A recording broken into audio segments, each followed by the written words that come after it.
Sign A is equal to 3/4, ठीक है। Calculate cos A and tan A, ठीक है।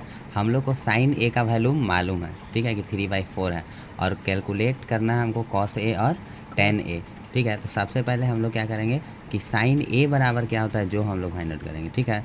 तो साइन ए रहे या थीटा रहे, ठीक है, कोई भी स्मॉल एंगल होता है साइन ए, ठीक है। तो साइन ए या साइन थीटा बराबर क्या हम लोग याद किए थे, याद करेंगे, ठीक है, P/H होगा, है ना। हाँ। तो P/H होगा। P का मतलब क्या होता है, परपेंडिकुलर, ठीक है, और H का मतलब क्या होता है, हाइपोटेनस। तो यहाँ पर हम लोग परपेंडिकुलर का वैल्यू दिया हुआ है 3 और हाइपोटेनस का वैल्यू दिया हुआ है 4, ठीक है, 3/4। और यहाँ पर हमको B का वैल्यू नहीं मालूम, तो B का वैल्यू फाइंड आउट करने के लिए हम लोग एक छोटा सा अपने मन से राइट एंगल ट्रायंगल बनाएंगे, बन गया, ठीक है। इसका नाम दे देंगे A, ठीक है, B, A यहाँ कर देते हैं, ठीक है, निकालने में आसान होगा, B और C, ठीक है। इस पर राइट एंगल ट्रायंगल बनेगा। हम जानते हैं कि राइट एंगल के सामने वाला जो साइड होता है उसको हाइपोटेनस बोलते हैं, ठीक है। और एक स्मॉल एंगल हम लोग यहाँ मान रहे हैं थीटा, इसके सामने वाला एंगल को परपेंडिकुलर बोलते हैं, ठीक है। ये इसके सामने वाला एंगल को क्या बोलेंगे, परपेंडिकुलर। जो बच गया वो बेस होता है, ठीक है। तो बेस मतलब क्या हो गया, आधार हो गया, ठीक है।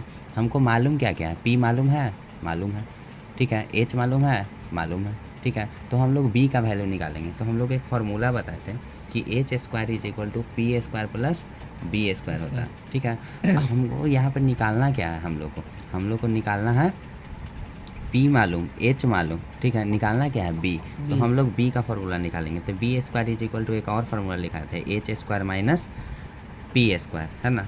तो B², ठीक है, B² इज इक्वल टू क्या होगा, H², H कितना है 4, तो 4 का स्क्वायर लिखेंगे, और माइनस परपेंडिकुलर कितना है 3, तो 3 का स्क्वायर लिखेंगे। 4 का स्क्वायर होगा 4 4 जा 16, और माइनस 3 का स्क्वायर होगा 3 3 जा 9, ठीक है।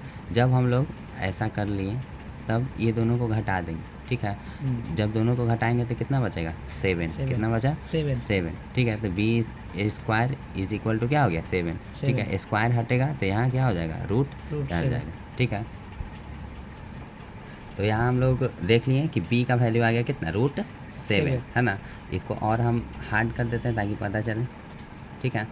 तो यहाँ पर हम लोग एक वैल्यू निकाल लें, B इज इक्वल टू कितना हो गया, √7, ठीक है।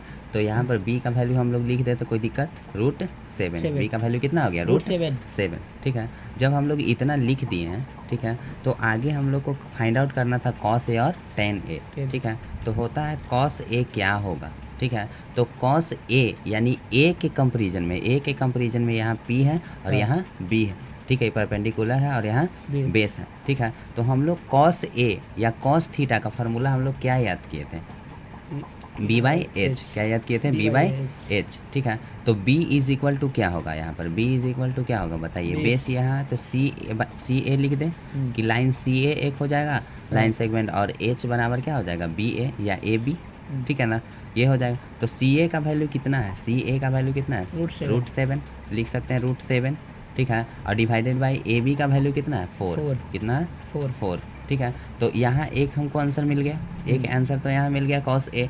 एक और पूछा था tan A, तो tan A के लिए हम लोग क्या करेंगे, फिर से निकालेंगे tan A, ठीक है। तो tan A is equal to क्या होगा, P/B, ठीक है, P/B, ठीक है, P/B होता है। तो P क्या होगा, BC, ठीक है, यही लेंथ है P, इसी को P बोलते हैं। तो ये B और C, तो लिखेंगे B और C, और डिवाइडेड बाय B यानी बेस AC या CA, को दिक्कत AC या CA, ठीक है, इज इक्वल टू क्या हो जाएगा, BC का वैल्यू कितना था 3, ठीक है। तो 3 लिख दिए हम लोग, और AC का वैल्यू कितना होगा √7, तो लिख देंगे √7, ठीक है। यहाँ पर आपका आंसर आ गया ये दोनों, ठीक है, √7/4 और यहाँ 3/√7, ठीक है। cos A is equal to पूछा था जिसका आंसर हो गया √7/4, और tan A is equal to पूछा था जिसका आंसर हो गया 3/√7, ठीक है।